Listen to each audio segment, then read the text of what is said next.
From Hudsonville and Victory Farms and represents Ottawa County. Good morning, Senator. How are we doing today? Good morning, Eric. It's a good, fine morning again. You guys working late last night, huh? Yeah, we were. Our House counterparts were able to leave a little earlier, but there were some rules as we enter our final days of session of this 100th legislative body. There's like some 5-day layovers, so the House is going to be meeting on Monday. So there's some bills that we need to get passed yet before the clock strikes midnight, and getting some language and some negotiations done. And it was well worth staying till midnight to get those bills taken care of. What are some of the big things you're working on right now? Well, one of the items was actually what we got passed last night. There was some critical issues earlier on. There was when we were reopening up the state and getting some liability protections to some of our employers. There were some things, modifications that came in from CDC, which would create a better situation for our West Michigan businesses. And some of this came out because of the utilities, such as consumers and DTE. Some of these regulations were a little intense from my point of view, which I felt we need to roll back. And because of those, say if we had a ice storm or a winter storm, and if we had some COVID issues with our utility workers, who knows when we would ever get power back. Well, as we were discussing that, there's other industries right here in Ottawa County, some of the critical industries. We have such as defense contractors, and also we have critical needs, and we come to some food processing. So while we were looking at those utility workers, we were also able to incorporate some of those critical need services, and that was able to get negotiated with the governor. And originally she was not going to negotiate to include those other classifications.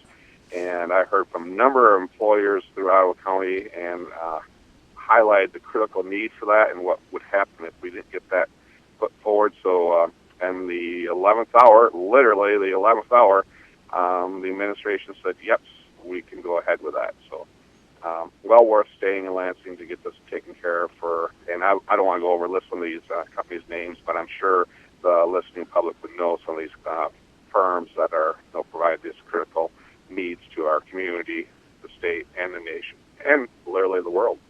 State Senator Roger Victory joining us right now. After months of stalemate, congressional leaders are closing in on a $900 billion COVID-19 stimulus deal that would provide support for businesses, COVID-19 vaccine distribution, and direct payments to individuals. Now, back in March, Michigan received over $3.8 billion in that first one.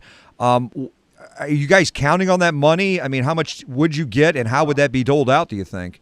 Well, what I'm reading and what we were reading a little bit while we're doing some of this other work at the state issues, apparently there is minimal state dollars in that $900 billion. So that means austerity and some very looking at the state budget, which we were earlier on to before we got the earlier federal dollars, and they might make some tough decisions.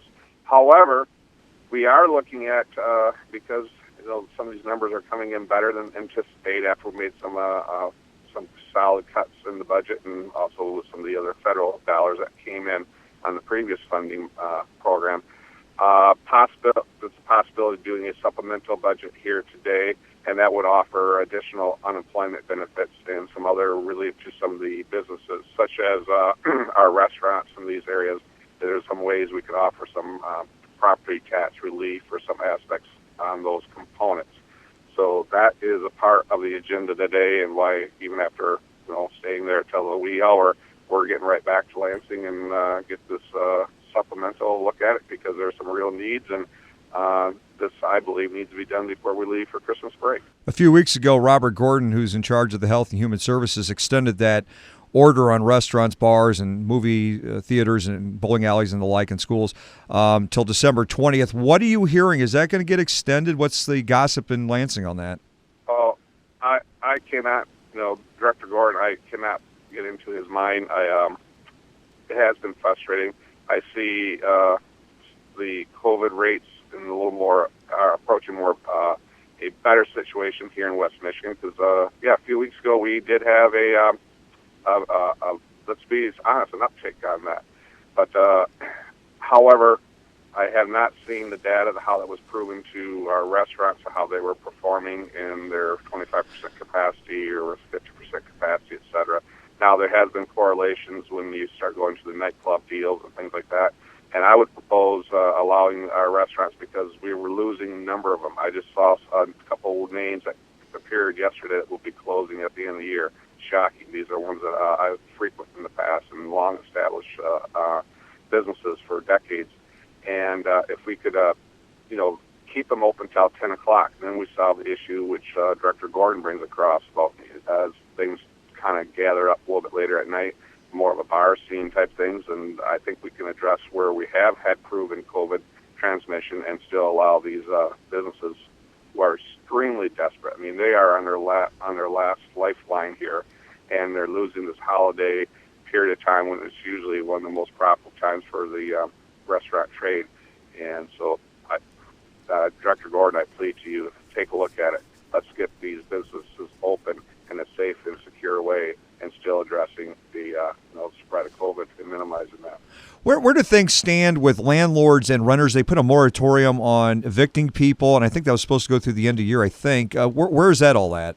Yeah, I cannot speak that specifically, and I'll see if I can have an update next week on that there. So that I know there's a number of things that we're dealing with, and that questioning is, does that fall into state law, federal law, and those components. So had not seen any direct bills specifically to that, but there could be some overlapping bills that could be addressing that. That's a major concern for a lot of folks too. Yeah, approach. Absolutely. Serious issue. Yeah. What about farm news? Any farm news for us? Well, kind of the season's wrapping up. Overall, we had a pretty reasonable farming season here in West Michigan. It's with all the diversity we had, there's been some struggles, but at the end of the year, overall, a number of producers have been pretty happy. A lot of it was just, can we get through this season in a safe, secure way? Working with COVID among a lot of the skilled farm workers and making sure that we can return safely next year and continue to provide a healthy, nutritional harvest to West Michigan and the state and the nation. So, yeah. And then with that said, we're looking forward to starting celebrating Christmas here pretty soon. Yeah, I saw, I don't know if it was in the Free Press or MLive or whatever article, and I think you were quoted on the beet juice that county commissions are using to spray the roadways. And I remember you kind of talking about that back in March with us. Yeah, well, welcome to the legislative process. It does take some lengthy time.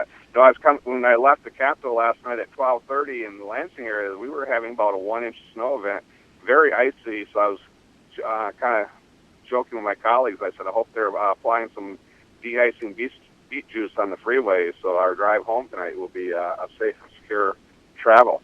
But in all sincerity, be prepared when winter comes, because we haven't been prepared. We've been kind of having a beautiful fall and this winter approach. So when we're driving, I don't want our listeners to be the ones that have the first incident out on the roads and have a tragedy occur. So attention, and as we also in Lansing look for better ways to create a safer roadway, such as beet juice de-icing. How much does that help Michigan farmers? I mean, as far as state or road commissions or whoever buying beets to make beet juice, I mean, that's got to be a great boon for beet farmers out there. Yeah, because that's a byproduct, and Michigan is one of the bigger producers of sugar beets, and a lot of that processing is done in the east side of the state, in the Thumb area. With that, it's good for the producers and also our Michigan beet industry, but also it can be a benefit to you as a driver for a safer, more secure roadway, but also for the infrastructure, because beet juice is not as corrosive as salt. And right here in Iowa County, you mentioned on the show too, when you drive down some of the roads here, when we have the blueberry production, you see those signs indicating environmental sensitive areas. And the reason why the signs are up there is because the road salt creates a salinity that gets on the leaves and the water table and can be problematic. Well, if we mix the beet juice with the the salt creates more of a tack staying on the road and not washing into or misting into the production areas such as blueberries and creating havoc in our environment. Huh. I learned something every day. I appreciate it. Well, Senator, is there anything I didn't ask you? Is there anything I didn't ask you want to get out there? Nope. I just we're going to make the drive to Lansing and get started, and hopefully we get things wrapped up and work with our counterparts in the House and get things resolved here. And as the listeners know, it's been a very unique year in 2020 with COVID and also elections and those type things. And oversight committees will continue on because there's a lot of questions on the elections and rightful questions, and we were going to vet through those and get to the get to the facts, because there's a lot of questions, and I think it's instilled upon us to get to the facts, provide the facts, so that way voters can believe in the voting system in the future, which is critical. Well, thank you very much for coming on. I know you worked late last night, up early, go back to Lansing, and we sure do appreciate you always come on every week here in Grand Haven, Spring Lake, okay? That's not a problem, because the good folks of Ottawa County, and many of them were working late last night too. So it's all part of putting a good team together. So it's you always have to understand there's someone else always working harder and doing more work yet. So keep those people in mind. Well, you have a great weekend, Senator. Thank you, okay? Thank you.